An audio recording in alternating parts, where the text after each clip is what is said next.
Vous êtes filmé, hein?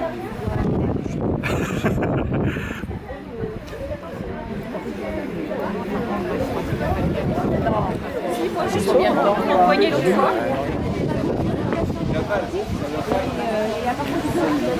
Pardon.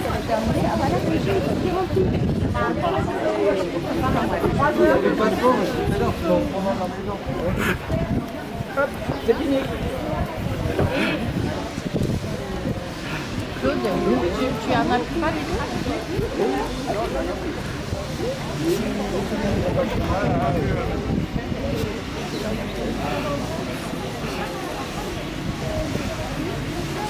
Vous êtes quand même les plus...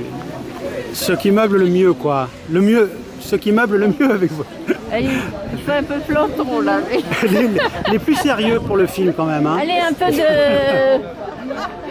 Allez, bougez un peu là, les filles. Allez, un peu de... Geneviève qui met l'ambiance.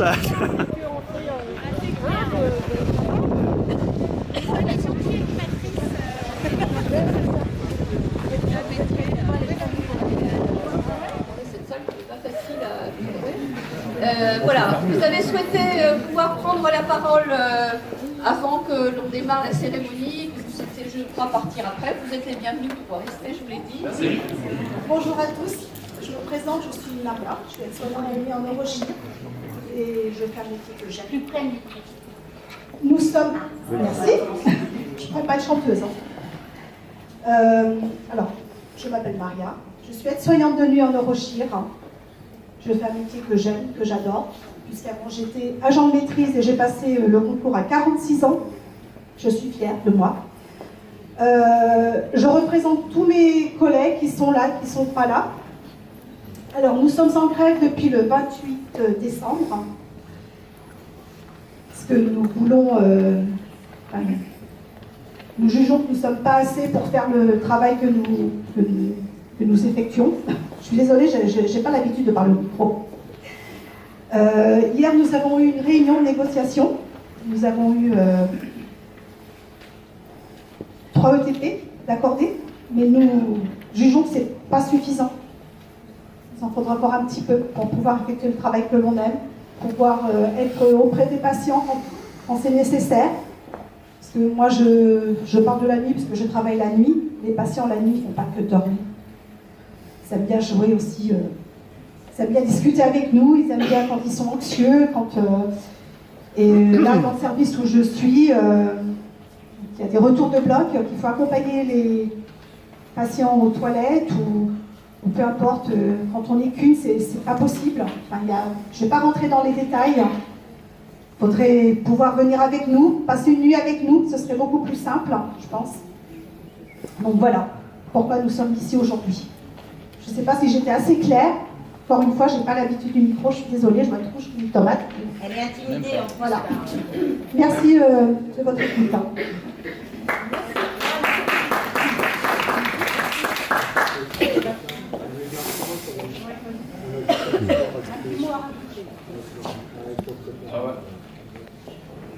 Donc là, aujourd'hui, il y a certes la neurochir, mais plus globalement, Madame la directrice, Monsieur le maire, vous partez dans un plan de destruction de l'hôpital public avec la suppression des lits que vous voulez faire. Alors déjà, aujourd'hui, on est en manque de lits, on est en souffrance.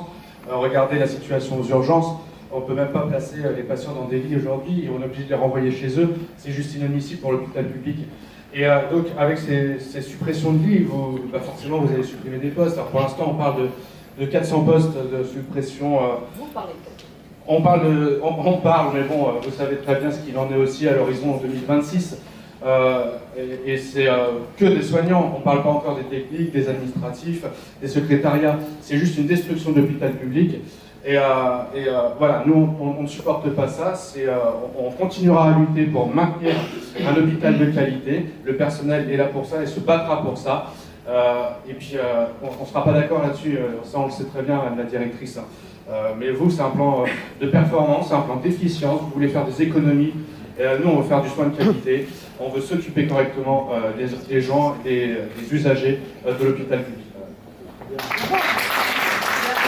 Moi, je voudrais dire aussi au nom des usagers qu'on est particulièrement particulièrement en colère parce que quand on a vu justement, par exemple, ce qui se passait aux urgences et qu'on voit, on ferme les lits avec les conséquences que ça a, qu'on envoie les gens dans le privé, que par exemple, il y a des gens qui viennent aux urgences, même des personnes qui sont mourantes et qui arrivent, qui restent encore jusqu'au lendemain aux urgences à 90, 95 ans.